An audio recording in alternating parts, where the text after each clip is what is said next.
All right, gentlemen, beautiful one. All right, let's move straight to our next conversation. It was not only surprising because no one saw it coming, but also shocking in a country where public office holders hardly resign. The national chairman of the All Progressives Congress APC, Abdullahi Umar Ganduje, has formally resigned. In his resignation letter submitted to the party's National Working Committee, Ganduje cited health reasons as part of his decision to step down. No one saw it coming. I mean, did you see it coming? Well, before it happened, it was in the news that he was going to do it. Yes. I mean, earlier today. I heard about it. Okay, you heard earlier today. Oh. No, I mean, it was even in the news. Yeah, it was in the news. That he was going to resign. But, of course, he said he was resigning on health ground. Well, speculation. You know, there are people saying, okay, in fact, I've even heard that, okay, there are allegations of financial impropriety, not confirmed. Some people say, okay, he mishandled the Gombe incident. Okay. People will say all sorts of things. But the man resigned. But what I do not expect his resignation to have a significant negative impact on the APC. On the party. Why am I saying this? His immediate predecessor, Abdullah Adamu, who did not ab initio support the president. If you remember, when the president made his Emilio Court declaration in Abeokuta, he kicked against it. Abdullah Adamu kicked against it. And we also know how he was trying to bring in... did he try or he did? You know, he spoke against it. No, I'm talking... He was trying to bring in Lawan. Yes. Eventually, he resigned. And APC is still standing. Okay. So I do not... Well, people come and go. Institutions must be very strong. Sure. As things stand now, I know that APC is a very strong party. It's a very strong institution. So I do not expect Ganduje's resignation to have an impact on the party. Yes, on the party. I mean, your thoughts here. No, but I think after 2023, when this party came, I mean, when this current the position was when he came and he visited us, he was quite very influential and of course very relevant in the manner of speaking. But I think over this intervening months, his relevance began to wane.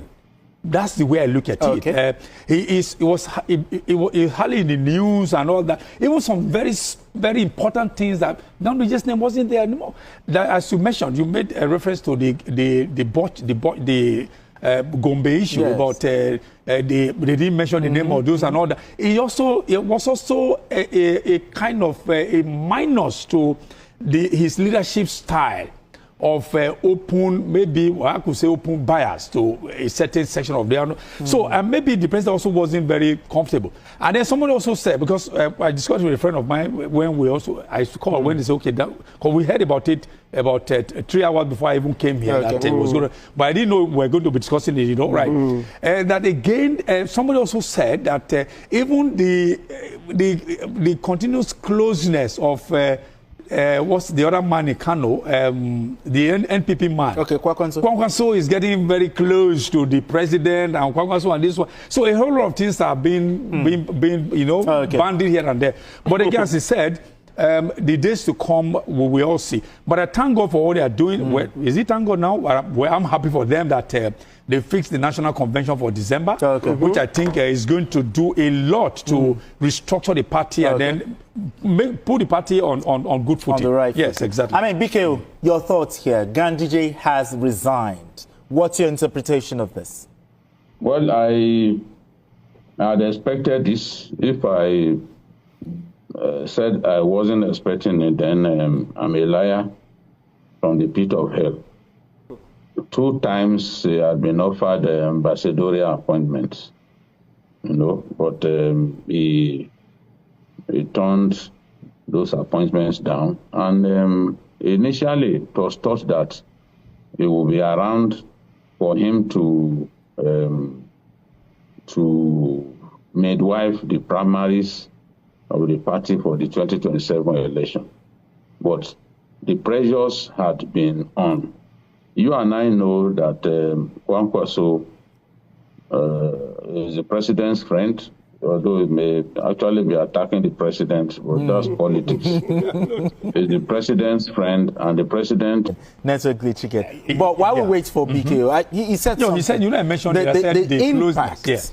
Okay, the impact. Yes. He said may not really have an impact on the party. No, but I mentioned it shouldn't. Yeah, no, it should not. No, okay, I'm so sorry. He's back now. BKO, conclude on your thoughts.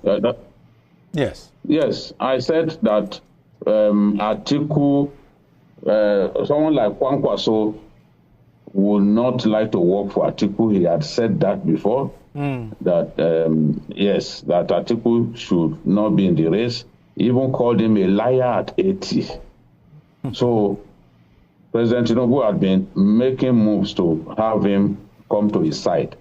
And Kwankwaso and Ganduje, at this point in their political lives, they cannot belong to the same party. Oh, yes. They cannot belong to the... Yes. Kwankwaso will be willing to come into the APC, a party that he helped form, if Ganduje were not the party leader. That is clear. That's what... in my view, the leadership has been looking for a way to ease Ganduje out of that position and put a younger person, which will also enable them to be able to woo Kwankwaso, who is the most influential politician in Kano today. And we all know the position of Kano in Nigerian politics. There is no state that garners the kind of votes that Kano gets. The senatorial votes from Kano Central alone is usually higher than most states in our country. Just that senatorial zone, Kano Central. Even when in the last election, the former governor, Shekarau, pulled out of the race, he still secured more votes than many senatorial contestants in our country, than even some governors. So this is the situation. The president sees Kano in play. He needs the votes from Kano, and Kwankwaso is someone that he believes can help him to get the votes from Kano. And with Ganduje out of the way, it easily paves the way for Kwankwaso to come into the party. This is the truth. This is the truth. I don't know how to sugarcoat anything. This is the truth. I know that they have been in talks, and I know that Ganduje and Kwankwaso had reservations to work under the leadership of his sworn enemy. So with what we have now, he may just make it easier for him to come on board, and we'll see an NNPP and APC fuse together as one in that critical state. So this is the thing. Yes, and of course there had also been issues. Many people are not happy about the way the Gombe debacle was handled. And a lot of them blamed the vice president. The party national chairman. I do not think that it was his fault what transpired. But again, that matter should have been better handled, because I listened to the speech of the governor of Borno State. There was nothing wrong about that speech. But somehow there is tension from that part of the country that Kashim Shettima may be pushed out as vice president and all that. There is speculation that the president, that Kwankwaso wants to be vice president. I do not see any truth in that. Kwankwaso will have been a minister in this dispensation. I also know that. But somehow, again, based on what I said earlier, it was difficult to get him to come on board.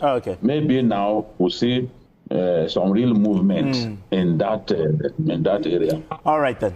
All right, gentlemen, let's move straight to our next.